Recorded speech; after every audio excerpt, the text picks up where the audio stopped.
Hablamos de béisbol en Cubavisión Deportes. Jesús Muñoz, y después del Clásico Mundial y de estos eventos internacionales en general que han sucedido, Liga de Campeones, también te parece como que si no hubiera mucho béisbol, y sin embargo vienen unos retos muy importantes, sobre todo internacionales, para el deporte cubano, para el béisbol cubano. Exactamente, Luján, un saludo para ti, también para las personas que esperan este momento dedicado al béisbol. Como bien dices, hay mucho debate en redes sociales sobre si Liga Élite, no Liga Élite, la pertinencia o no de este evento, pero Cuba tiene otros retos importantes. El primero de ellos, y que sabemos la prioridad que tiene para el movimiento deportivo cubano, son los Juegos Centroamericanos y del Caribe en Santo Domingo.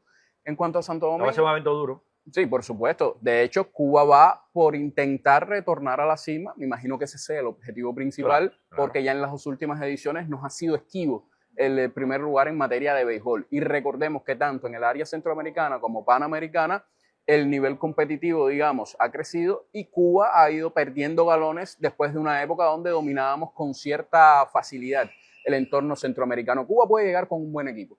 Usted recuerda que cuando íbamos al tope con Nicaragua, donde había una combinación de peloteros que no estaban en la nómina del Clásico, con algunos del Clásico Mundial, decíamos, estos que no están en el Clásico, pero que están realizando el tope por Nicaragua, y algunos que estuvieron incluso en la Serie de las Américas, se parece mucho a lo que pudiera estar presentando Cuba en la cita centrocaribeña. Ese equipo de Nicaragua está cerca. Ahí debe estar por lo menos el 70% del equipo de Cuba, los Juegos Centroamericanos del Caribe. Exactamente, y que además coincide con un elemento importante, y es que la mayoría de este tipo de peloteros, incluyendo algunos de Clásico Mundial que pudieran estar en los centroamericanos, un tipo Guiver, etcétera, son peloteros que están contratados. O sea, que van a tener, por supuesto, una rutina de juego en ligas de nivel de cara a la integración de un equipo Cuba rumbo a los Juegos Centroamericanos y del Caribe. Siempre queda el reto de cómo observar quizás esas figuras que complementarían un equipo en función de si hay o no la Liga Élite, aunque ya los equipos están entrenando, al menos la mayoría de ellos están entrenando con vistas a este evento. Correcto. Pero entonces tenemos el sub-15, tenemos el sub-23, tenemos el béisbol femenino. En el caso del sub-15 yo creo que es una categoría esencial. En Cuba está pasando algo que no es un secreto para nadie. Campeonato del mundo. Sí, campeonato del mundo en los tres eventos. En el caso del sub-15 es una categoría esencial. ¿Por qué? Porque si bien está ocurriendo algo que a edades más tempranas los peloteros están saliendo hacia República Dominicana, hacia México, en busca de estas ansiadas firmas con el sistema de MLB, todavía sigue siendo una categoría donde yo me atrevo a decir que tenemos más oportunidades de grandes resultados a nivel de relevancia mundial. De hecho, el último resultado importante, digamos así, en citas del orbe llegó precisamente en esta categoría por allá por el año 2022. Es un torneo al que regresamos después de ausentarnos en la pasada edición, y también ocurre así con el sub-23. Lo que ocurre es que con la historia del sub-23 es diferente. Esta es una categoría donde no nos hemos llegado a sentar nunca.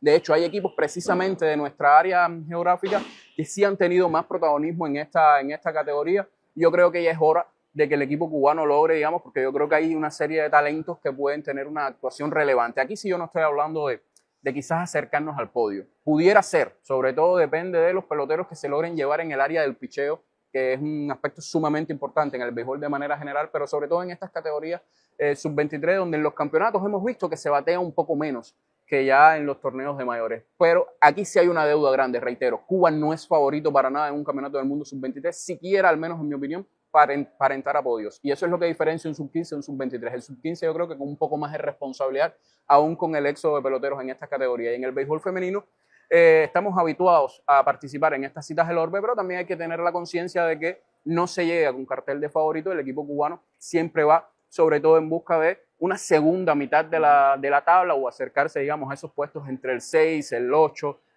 son las posiciones habituales de Cuba. Y también hay que hablar de que ha habido una renovación importante en las filas del equipo de béisbol femenino, o de la preselección de béisbol femenino, que yo creo que va a venir a bien, porque se ven muchachas jóvenes con muchísimo talento, pero la inexperiencia pesa también, claro, cuando usted se enfrenta a un campeonato del mundo. Y se juega muy poco. Exacto. Ok. Bueno, muchísimas gracias. Sobre el tema de que se juega muy poco, bueno, hay que hablar mucho, porque precisamente esa es la gran deuda con la que llegan estos equipos. No, es para todo, porque el sub-15 donde juega, el sub-23 donde juega, las pequeñas ligas donde juega, en definitiva, es una deuda de hace rato, que ha existido planes, proyecciones, ideas de cómo subsanar esto, incluso hasta para los campeonatos provinciales en nuestro país, de que se jugara un mínimo de 30 partidos. Y no ha sido posible por diferentes motivos. Yo te diría, ese es el gran tema en función de lo siguiente. Si usted no juega, observar los peloteros de calidad se limita. Y usted casi que está escogiendo a dedo, salvo algunos nombres que usted, por el talento y el seguimiento que realiza, ya los conoce porque vienen de categorías precedentes, etcétera.